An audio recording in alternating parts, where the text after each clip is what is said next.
আমি নবী বলেছি জানাজারে ইমামের পিছনে সূরা ফাতিহা তোমরা পড়বে, জানাজার সালাতে তোমরা সূরা ফাতিহা পড়বে, কিন্তু তোমরা ইমামের পিছনে হোক অথবা জানাজারে উপস্থিত হয়ে সূরা ফাতিহা পড়তে হবে বাধ্য। তোমরা যে পড়ছো না, কেন পড়ছো না? কারণ তোমাদের মুহাম্মদ সাল্লাল্লাহু আলাইহি সাল্লামের কথা ভালো লাগে না, তাই তোমরা মাযহাবকে টিকে রাখার জন্য, নিজে বাইতুল মুকাররমের খতিব ওইটা টিকে রাখার জন্য, চাকরি টিকে রাখার জন্য তোমরা চুপে সারে তোমরা সূরা ফাতিহা পড়ছো না, তোমরা মাযহাবের অনুসরণ করে হককে ঢেকে রেখে নিজের মতো করে জানাজার পড়াচ্ছ। এই দেশে বেগম খালেদা জিয়ার জানাজার হয়েছে, এই দেশে বেগম খালেদা জিয়ার জানাজার হয়েছে, বাইতুল মুকাররমের খতিব তিনি জানাজার পড়িয়েছেন, তবে সূরা ফাতিহা নাকি পড়েনি গো, সে নাকি বলেছে সূরা ফাতিহা পড়তে হবে না। আরে কতজন বলেছে সূরা ফাতিহা পড়া যাবে না? আর আমরা আহলুল হাদিস না, কোরআন এবং সহিহ হাদিস থেকে অসংখ্য সিয়াসিত্তার প্রত্যেকটা কিতাব থেকে আমি ওমর ফারুক বিন সাইফুল্লাহ দলিল পেশ করতে পারবো ইমামের পিছনে সূরা ফাতিহা পড়তেই হবে এবং জানাজার সূরা ফাতিহা পড়তেই হবে ইনশাআল্লাহ। তার মানে যা কিছু চলছে সব ধোঁকাবাজি। আমি নবী বলেছি তোমরা জানাজার সালাতে সূরা ফাতিহা পড়ো, তুমি পড়লে না কেন? তার মানে তুমি আমাকে মানো না। তাই সম্মানিত উপস্থিতি, এই হাদিস অনুবাদ করে এটাই বোঝানোর চেষ্টা করছি মুহাম্মদ সাল্লাল্লাহু আলাইহি সাল্লামকে আমাদের সকলকে মেনে নিতে হবে। এবং আমি এটা চ্যালেঞ্জ করে বলছি, শোনেন, ইমামের পিছনে এবং জানাজার সালাতে সূরা ফাতিহা পড়তে হবে। সিয়াসিত্তা প্রত্যেকটা কিতাব থেকে আমি অসংখ্য অগণিত দলিল আমি পেশ করতে পারবো। আরে যারা এই দেশের মাযহাবী ভাইরা আছেন, তাদের যারা ওস্তাদ ভাবেন, মুফতি জসিমউদ্দিন রহমানী, তার একটা বক্তব্য আছে, ইউটিউবে সার্চ করবেন, তিনি প্রত্যেকটা সিয়াসিত্তার কিতাব থেকে দলিল দিয়েছেন সূরা ফাতিহা পড়তে হবে জানাজারে। এরপরও আপনারা মানতে পারছেন না, কেন মানছেন না সেটা আপনাদের ব্যক্তিগত ব্যাপার। তবে আপনাকে অনুরোধ করব, ইনশাআল্লাহ এই আমল আমরা সকলে পালন করব। হাত উঠান তো একবার, জানাজার সালাতে সূরা ফাতিহা পড়ব ইনশাআল্লাহ, পড়ব ইনশাআল্লাহ। আমরা কি কোনো ব্যক্তির কথা মানতে রাজি? কোন বড় হুজুরের খতিবকে অনুসরণ করতে রাজি? আমরা কাকে মানবো বলেন তো? মুহাম্মদ সাল্লাল্লাহু আলাইহি সাল্লামকে ছাড়া আমরা আর কাউকে মানতে রাজি নয়। লিল্লাহি তাকবীর, লিল্লাহি তাকবীর। ফাইন তানাযাতুম ফি শাইইন ফারুদ্দুহু ইলাল্লাহি ওয়ার রাসূল। আল্লাহ বলছেন, যদি তোমরা কোন বিষয় নিয়ে মতভেদ দেখা দেয়, যদি তোমাদের মাঝে কোন বিষয় নিয়ে মতভেদ দেখা দেয়, তাহলে তোমরা সেই মতভেদের বিষয় আল্লাহ এবং তার রাসূলের দিকে ফিরে দিবে। ইন কুনতুম তুমিনুনা বিল্লাহি ওয়াল ইয়াউমিল আখির, যদি তোমরা সত্যিকারে পরকালের বিশ্বাসী হও, যদি তোমরা সত্যিকারের ঈমানদার হও, তাহলে তোমাদের ইখতিলাফি বিষয়, তাহলে তোমাদের মতভেদের বিষয় সেটা আল্লাহ এবং রাসূলের দিকে ফিরিয়ে দিবে। তোমাদের ইখতিলাফি বিষয় তোমরা কখনো বড় হুজুর দিয়ে মাপবে না, তোমাদের ইখতিলাফি বিষয় কোনো বড় মুহাদ্দিস দিয়ে মাপবে না, তোমাদের ইখতিলাফি বিষয় বাইতুল মুকাররমের হুজুর দিয়ে মাপবে না, তোমাদের ইখতিলাফি বিষয়, তোমাদের মতভেদের বিষয় মুহাম্মদ সাল্লাল্লাহু আলাইহি সাল্লামকে দিয়ে তোমরা ফয়সালা করবে। যদি মুহাম্মদ সাল্লাল্লাহু আলাইহি সাল্লামের কথা থাকে তাহলে তোমরা সেটাকে মেনে নিবে, আর যদি মুহাম্মদ সাল্লাল্লাহু আলাইহি সাল্লামের কথা না থাকে, সেই কথাটা, সেই আমলটা যত বড় হুজুর করুক, যত বড় মুহাদ্দিস করুক, যত বড় আলেম করুক, সেটা তার মুখে ছুঁড়ে মারবে। আহলুল হাদিসরা আদর্শকে বিশ্বাস করে, আহলুল হাদিসরা কোরআন এবং সুন্নাহর জন্য যে কোনো সময় জীবন দিতে প্রস্তুত। এই দেশের মাটিতে কিছুদিন আগে কোরআন এবং সুন্নাহর কথা বলার কারণে, মাজারের বিরুদ্ধে কথা বলার কারণে রফিকুল ইসলাম বিন সাইদকে আক্রমণ করা হয়েছে, রফিকুল ইসলাম বিন সাইদকে মারধর করা হয়েছে। আরে বলা হয়েছে তোয়াক্কা করে না, কোরআন এবং সুন্নাহর জন্য যে কোনো সময় জীবন প্রস্তুত ইনশাআল্লাহ। আহলুল হাদিসরা কখনো বিদআতীদের সাথে আপোষ হবে না, আহলুল হাদিসরা জীবন দেবে, তবু মুহাম্মদ সাল্লাল্লাহু আলাইহি সাল্লামের সুন্নাত ছেড়ে দিবে না। আহলুল হাদিসদের আকীদা এত শক্তিশালী, আহলুল হাদিসদের আকীদা এত মজবুত, আহলুল হাদিসদের আকীদা এত শক্তিশালী, এত মজবুত। আহলুল হাদিসরা বলে, শোনো, তোমরা আমাদেরকে তোমরা হত্যা করতে পারো, তোমরা আমাদেরকে মামলার ভয়ভীতি দেখাতে পারো, তোমরা আমাদেরকে রফায়দাইন করার কারণে আমাদেরকে তোমরা মসজিদ থেকে বের করে দিতে পারো, পায়ের সাথে পা মিলানোর কারণে মসজিদ থেকে বের করে দিতে পারো, ইমামের পিছনে জোরে আমিন বলার কারণে মসজিদ থেকে বের করে দিতে পারো, তোমরা আমাদেরকে ইমামের পিছনে সূরা ফাতিহা বলার কারণে মসজিদ থেকে বের করে দিতে পারো, তোমরা আমাদেরকে ফাঁসির কাস্টে ঝোলাতে পারো, তবু আমরা কখনো ইমামের পিছনে সূরা ফাতিহা, ইমামের পিছনে জোরে আমিন, ইমামের পিছনে রফায়দাইন করা, বুকের উপরে হাত বাঁধা, পায়ের সাথে পা মিলানো কখনো ছাড়তে রাজি নয়। আহলুল হাদিস আমরা এমন, চারদিকে যখন জুলুম ছিল, চারদিকে যখন অত্যাচার ছিল, সেই সময়তে আহলুল হাদিসদেরকে নিজেদের বকরি ভেড়া ছাগল মনে করত। তখন একজন লোক লোহার উপরে হাতুড়ির উপরে দাঁড়িয়ে বলেছিল, আরে শোনো, তোমরা যে বলছো আহলুল হাদিসরা তোমাদের বকরি ভেড়া ছাগল, এটা নয়। আহলুল হাদিসরা হচ্ছে এই দুনিয়ার শক্তি, আহলুল হাদিসরা হচ্ছে এই দুনিয়ার শক্তি, আহলুল হাদিসরা হচ্ছে এই দুনিয়ার শক্তি। যেদিন আহলুল হাদিসরা থাকবে না, সেই দিন কোন দল, কোন জামাত, কোন দল, কোন জামাত বাতিলের সাথে মোকাবেলা করতে পারবে না। ঠিক আমরা আহলুল হাদিসরা কোশ্চেন কেন বেদাতীদের নিকট মাথা নত করব না ইনশাআল্লাহ। সম্মানিত উপস্থিতি, দ্বিতীয় বক্তা এসেছে, বক্তৃতা আর দীর্ঘায়িত নয়, তবে আপনাদের নিকট এইটা আহ্বান জানাবো, মুহাম্মদ সাল্লাল্লাহু আলাইহি ওয়াসাল্লামের সুন্নাত আমরা কোশ্চেন কালো ছাড়তে রাজি, ছাড়বো না ইনশাআল্লাহ। দেখেন, যেহেতু আমাকে একটু বলা হলো কথা বলেন, আমি আপনাকে মুহাম্মদ সাল্লাল্লাহু আলাইহি ওয়াসাল্লামের আনুগত্য একটু আপনাকে দেখাই। সহিহুল বুখারীর ৭২৮০ নম্বর হাদিস, আবু হুরায়রা রাদিয়াল্লাহু তাআলা আনহু তিনি বলছেন, রাসূল সাল্লাল্লাহু আলাইহি ওয়াসাল্লাম তিনি বলেছেন, কুল্লু উম্মতি ইয়াদখুলুনাল জান্নাতা, আমার যত উম্মত আছে সমস্ত উম্মত জান্নাতে যাবে, ইল্লা মান আবা, তবে যারা সম্মত ব্যক্তি, যারা আমাকে অস্বীকার করে তারা ব্যতীত, যারা আমাকে অস্বীকার করে তারা ব্যতীত। জিজ্ঞাসা করা হলো, কিলা মান আবা ইয়া রাসূলুল্লাহ, কারা আবার আপনাকে অস্বীকার করলো, কারা আবার আপনাকে অস্বীকার করলো?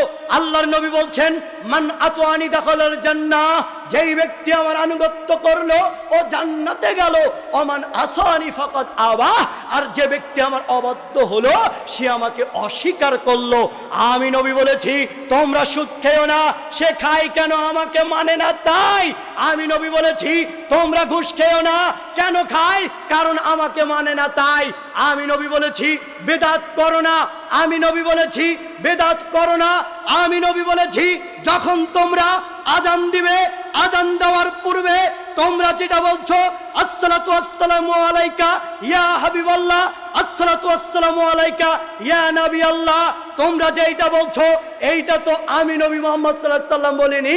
তোমরা যে বলছো তার মানে তোমরা আমাকে মানো না, অস্বীকার করছো, তাই বলছো। আমি নবী বলেছি, যখন তোমরা সালাত শুরু করবে, সালাত শুরু করে দাঁড়িয়ে যখন সামনে যাবে, তখন তোমরা জানাজার সালাতে যখন তোমরা উপস্থিত হবে, সেই জানাজারে যে নিয়ত রয়েছে এই নিয়ত পড়বে। তোমরা তোমাদের অন্তরের বিষয়, তার মধ্যে ওই যুবককে জিজ্ঞাসা করা হবে, সে তার যৌবনকাল কোথায় কিভাবে ব্যয় করেছে, সে তার যৌবনকাল কোথায় কিভাবে ব্যয় করেছে, এই সম্পর্কে তাকে জিজ্ঞাসা করা হবে।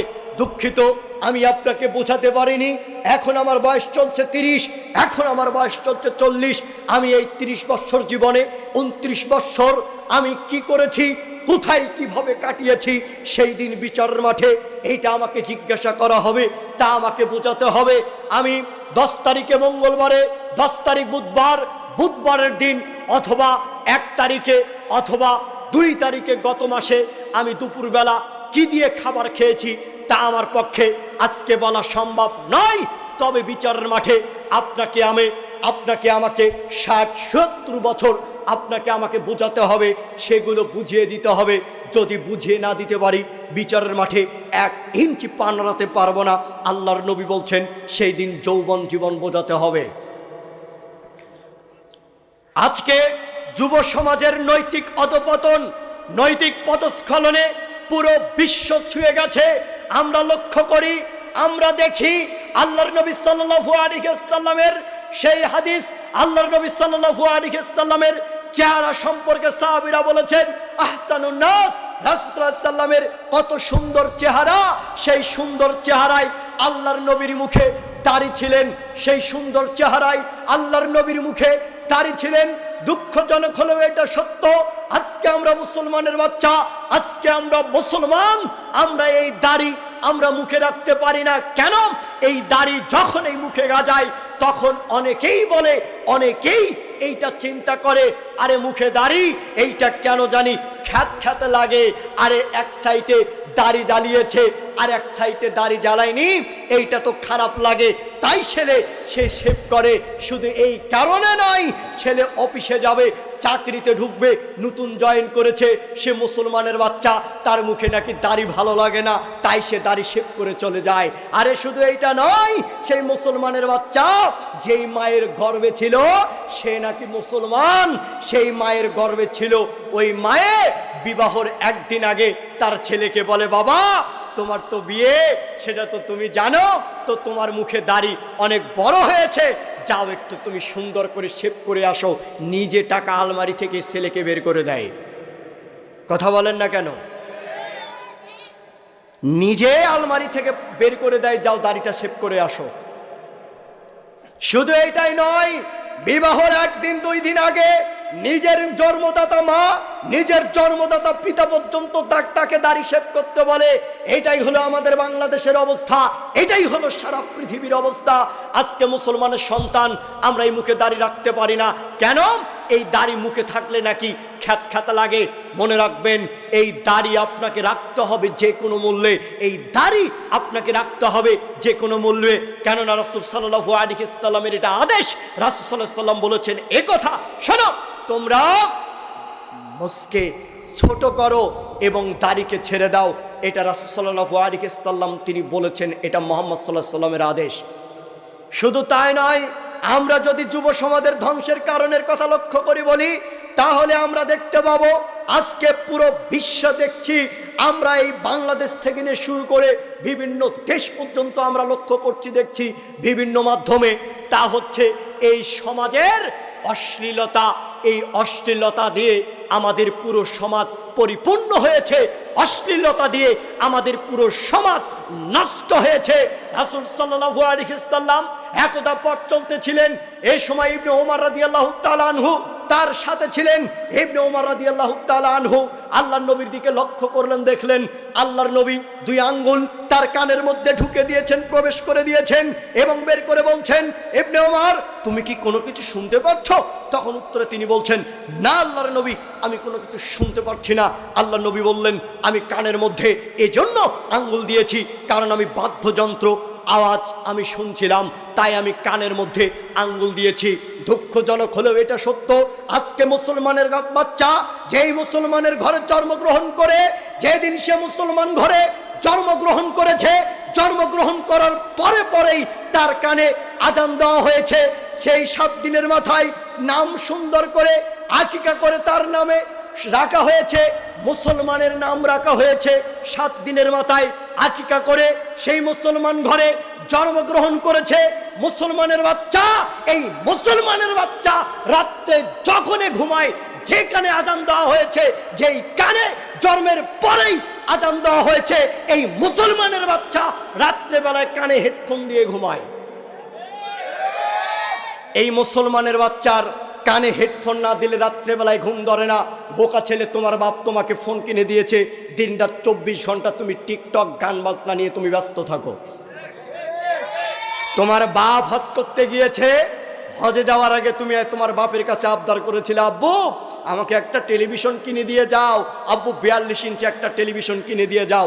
আপনি 42 ইঞ্চি টেলিভিশন আপনি কিনে দিয়েছেন এবং বাড়িতে ইএসডি জিনিস অর্থাৎ পরিষ্কার জিনিস দেখার জন্য নেট প্রয়োজন, তাই ওয়াইফাই পর্যন্ত নিয়ে দিয়েছেন। আপনি ওই অবস্থায় হজ করতে গিয়েছেন, ওই হজ আপনার ছেলে যা পাপ করছে তা পাপ আপনি হজে গেলেও আপনার হবে। মানে আপনি টেলিভিশন কিনে দিয়ে হজ করতে গিয়েছেন, আপনার ছেলেকে আপনি কিনে দিয়েছেন, আপনার ছেলের বয়স এখন চলছে 10। কত? 10। ওর সলাৎ ফরজ, মানে ওর যে গুনাহ লেখা শুরু হয়েছে এর সাথে আপনিও দায়ী, ওর গুনাহ লেখা শুরু হয়েছে। এবং যদি সেই ছেলেকে শাসন আপনি না করতে পারেন, যতদিন পর্যন্ত তার গুনাহ লেখা হবে ততদিন পর্যন্ত যা পাপ ওই ছেলে করবে সে পাপ আপনারও হবে। তার মানে যুব সমাজ ধ্বংসের কারণ যেটা বলছিলাম তা হচ্ছে সমাজের অশ্লীলতা। এই গান বাজনার কারণে আজকে পুরো সমাজ ধ্বংস হয়েছে। এই অশ্লীলতার কারণে আজকে সমাজ নষ্ট হয়েছে, যুবকরা আজকে নষ্ট হয়ে গিয়েছে।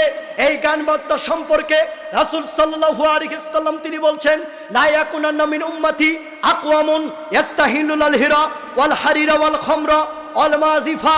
অবশ্যই অবশ্যই আমার পরে এমন কিছু লোক আসবে যারা জেনা, রেশম, নেশাদার দ্রব্য, গান বাজনা, বাদ্যযন্ত্রকে হালাল মনে করবে।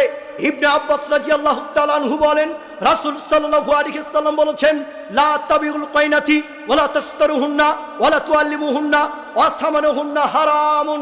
রাসূল সাল্লাল্লাহু আলাইহি ওয়াসাল্লাম বলছেন, তোমরা গায়িকা নর্তকীদের বিক্রয় করো না, তোমরা তাদেরকে ক্রয় করো না, তোমরা তাদেরকে শিখিয়ে দিও না। মুহাম্মদ সাল্লাল্লাহু আলাইহি ওয়াসাল্লাম এ কথা বলেছেন। তার মানে আপনার ছেলেকে আপনি টিভি কিনে দিয়েছেন, তার মানে আপনার ছেলেকে আপনি ফোন কিনে দিয়েছেন, যেই ছেলে কিনা শুনবে ওয়াজ, কিন্তু সেই ছেলে দেখছেন দিনরাত 24 ঘন্টা সে গান শুনছে, দিনরাত 24 ঘন্টা সে গান শুনছে। আপনি বাপ তাকে ধমকও দেন না, ফোনটা নিয়ে রাখছেন না। আপনি যত ভালো কাজে করেন না কেন, যতক্ষণ না আপনার ছেলের হাত থেকে ওই ফোন নিয়ে ভেঙে ফেলে দেবেন বা যতক্ষণ না লুকিয়ে রাখবেন, ততক্ষণ পর্যন্ত ওই ছেলে যত পাপ করবে তত পাপ আপনারও হবে। যেই ছেলে সর্বক্ষণই গান বাজনা শোনে, যেই ছেলে ন্যাংটামে দেখে আপনি বাপ কোনো কথা বলেন না, এই ছেলে আপনাকে আপনার মুখে জুতার বাড়ি মারবে। যেই ছেলে আপনার সামনে বিড়ি টানে আপনি ধমক দিয়ে কথা বলেন না, এই ছেলে আপনাকে জুতার বাড়ি মারবে। কেন? ও আপনাকে বড় হলে বৃদ্ধ হলেও আর সম্মান করবে না। কেন? এই যুবক থাকা অবস্থায়, শরীরে শক্তি থাকা অবস্থায় ছেলে আপনার সামনে বিড়ি খেয়েছে, আপনি কিছুই বলেননি।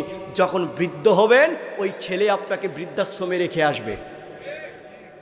তার মানে যুব সমাজ ধ্বংসের কারণ এই অশ্লীলতা দিয়ে পুরো সমাজ ভরে গেছে। এই সমাজ থেকে এই অশ্লীলতা তুলে দিতে হবে।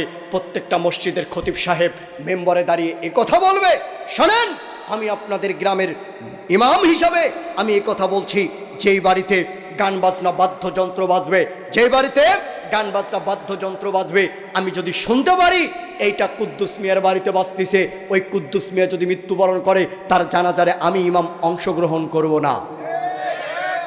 এই তো এখন ঠান্ডা দিন, অনেক যুবকরা তারা পিকনিক খাবে। কি খাবে? পিকনিক। বক্সেট ভাড়া দিয়েছে। আমি বলেছি এই কথা, যদি বক্সেট যদি ভাড়া দেয়, ওই ভাড়াতে যদি গান বাজনা বাজে তাহলে ও ব্যবসা হারাম। ও ব্যবসা কি? হারাম। কোনো দোকানে যদি টেলিভিশন থাকে, টেলিভিশন চালু করে দিয়ে যদি চা বিক্রি করে তাহলে ও ব্যবসাও হারাম। কোনো ব্যবসা যদি সে করে, সে যদি জর্দা বিক্রি করে ও ব্যবসা হারাম। ওই দোকানে যদি সিগারেট বিক্রি করে তাহলে ওই ব্যবসা হারাম। যদি ওই দোকানে সিগারেট বিক্রি করে ওই ব্যবসা হারাম। ওই বক্সেট দিয়ে যদি গান বাজনা বাজে ওই বক্সেটে তাহলে ওই ব্যবসা হারাম। এবং যদি ওই দোকানে জর্দা বিক্রি হয় তাহলে ওই ব্যবসাও হারাম। তার মানে আমি আপনাকে বলতে চাচ্ছি, ইমাম সাহেব এই কথা বলবে, শুধু এই কথা বলবে, ওই যে ভিড়ের মধ্যে অর্থাৎ জমির মধ্যে 20-30 জন যুবক পিকনিক খাচ্ছে, ওখানে যার যার ছেলে আছে যদি বুঝতে পারেন যে এটা আব্বাস আলীর ছেলে অথবা কুদ্দুস আলীর ছেলেরা ওখানে পিকনিক খাচ্ছে, সেখানে বক্স বাজাচ্ছে, ওই কুদ্দুস আলী আব্বাস আলী যদি মৃত্যুবরণ করে তার জানাজারে আমি অংশগ্রহণ করব না। শুধু এটা নয়, সে কথা বলবে, শোনান কোনো বাড়িতে যদি বিবাহর দিনে গান বাজনা বাজে তাহলে ওই বিবাহর বাড়িতে আমি হুজুর বিবাহ পড়াতে যাব না। ইমাম সাহেব এইভাবে বলবে। যদি না বলে তাহলে মনে রাখবেন ওই ইমাম চাকরি যাবে বিধায় ওই ইমামও কথা বলে না। আমি এতক্ষণ যা বললাম বুঝতে পারছেন? আমি কিন্তু গাইবান্ধার মানুষ, ভাষা সহজে বোঝা যায় না। আমি আরেকটি ধ্বংসের কথা বলি, এটা বলেই আমার আলোচনা শেষ করব ইনশাআল্লাহ। জি একটু দেখেন, আরেকটি ধ্বংসের কারণ সেটি হচ্ছে যৌক্তিক যে শিক্ষা, সেটা কি? ছেলে মেয়ে একত্রিত শিক্ষা। আপনারা জানেন জাহাঙ্গীরনগর বিশ্ববিদ্যালয়ের যৌক্তিক শিক্ষার কারণে সেখানে 100 জন মেয়ের সাথে জেনা করে এর সেঞ্চুরি উদযাপন হয়েছে, তারা অনেক আনন্দ করেছে। এটা জানা আছে? এটা কিন্তু জানা আছে। এই যৌক্তিক শিক্ষায় আজকে যুব সমাজকে ধ্বংস করছে, নষ্ট করছে, প্রেম প্রীতির সাথে জড়িত হচ্ছে। কথা বলেন না কেন? এই যৌক্তিক শিক্ষার কারণে ছেলে মেয়ে একত্রিত যেখানেই লেখাপড়া হচ্ছে সেখানেই দেখা যাচ্ছে অধিকাংশ ছেলে মেয়ে প্রেমের সাথে জড়িত হচ্ছে, অবৈধ সম্পর্কের সাথে জড়িত হচ্ছে। অথচ অবৈধ সম্পর্ক এটা যে কি পাপ, এটা আমরা মনেই করি না এটা পাপ। মনে রেখো যুবক, তুমি আজকে এই যৌক্তিক শিক্ষায় এমন কলেজ বিশ্ববিদ্যালয়ে গিয়ে লেখাপড়া করতে গিয়েছ, তুমি প্রেম করার কারণে, রিলেশন করার কারণে আজকে তোমার জীবন ধ্বংসের দিকে। আপনারা দেখেছেন কিছুদিন আগে ফেসবুকে এক ছেলের সাথে রিলেশন ছিল, সে তাকে প্রাইভেট পড়াতো, সেই শিক্ষককে আর এক প্রেমিকা দিয়ে হত্যা করিয়েছে। কেন? সে তাকে ভালোবাসে না, শুধু কিছু সময়ের জন্য তার সাথে রিলেশন করেছিল। তার মানে আমি আপনাকে বোঝাতে চাচ্ছি, মেয়ে আপনার জীবন ধ্বংস করে দিবে, মেয়ে আপনার জীবন নষ্ট করে দিবে, মেয়ে আপনার সম্মান ইজ্জত ডুবিয়ে দিবে। অথচ এইটা পাপ তুমি মনে করছো না। আজকে মানুষের কাছে এই অবৈধ সম্পর্ক মানুষদের কাছে মনে হয় না যে এইটা পাপ। অথচ আল্লাহর নবী সাল্লাল্লাহু আলাইহি ওয়াসাল্লাম তিনি বলছেন, আল বিকরু বিল বিকরি জিলদু মিয়াতিন তাগরিবু সানা। অবিবাহিত নারী পুরুষ যদি জিনায় লিপ্ত হয়, তোমরা তাদেরকে 100 লাঠি পিটিয়ে গ্রাম থেকে 1 বছরের জন্য তাড়িয়ে দিবে। আল্লাহর নবী বলছেন আস-সাইয়্যিবু বিস-সাইয়্যিব, এবং বিবাহিত নারী পুরুষ যদি জিনায় লিপ্ত হয়, তোমরা তাদেরকে ইট-ঢেল পাথর দিয়ে মেরে মেরে মেরে ফেলবে। জিনার পাপ সম্পর্কে আল্লাহর নবী বলেছেন, অবিবাহিত নারী পুরুষ যদি জিনায় লিপ্ত হয়, মানে অবৈধ সম্পর্কে যদি লিপ্ত হয়, ওই যে ছেলেটা, আপনার ছেলে বয়স চলছে 21, আপনি চাকরির চিন্তা ভাবনা করছেন, ছেলের বিবাহর বয়স হয়েছে কিন্তু ছেলেকে এখনো বিবাহ দিচ্ছেন না, কিন্তু ওই ছেলে 3-4টা মেয়ের সাথে এ পর্যন্ত সে রিলেশন করে প্রায় তার গর্ভের সন্তান নিয়ে এসেছিল। ওই মেয়ে আবার তার বয়স হয়েছে প্রায় বয়স 30, প্রায় বয়স তার 26, প্রায় বয়স তার 21, প্রায় বয়স তার প্রায় 17, বিবাহর বয়স হয়েছে। আপনি বা বিবাহ দিলেন না, ওই মেয়ের গর্ভে অবৈধ সন্তান এসেছে। এইটা পাপ হচ্ছে, যেটা পাপ আপনি মনে করছেন না, আপনাকে মনে করতে হবে এটা পাপ, এর পাপের শাস্তি রয়েছে। এ ব্যাপারে আল্লাহর নবী সাল্লাল্লাহু আলাইহি ওয়াসাল্লাম বলেছেন, একদা আমি রাতে ঘুমিয়েছিলাম, জিবরাইল আমার ডান হাত ধরলেন, মিকাইল আমার বাম হাত ধরে নিয়ে তিনি আমাকে চলে যাচ্ছেন।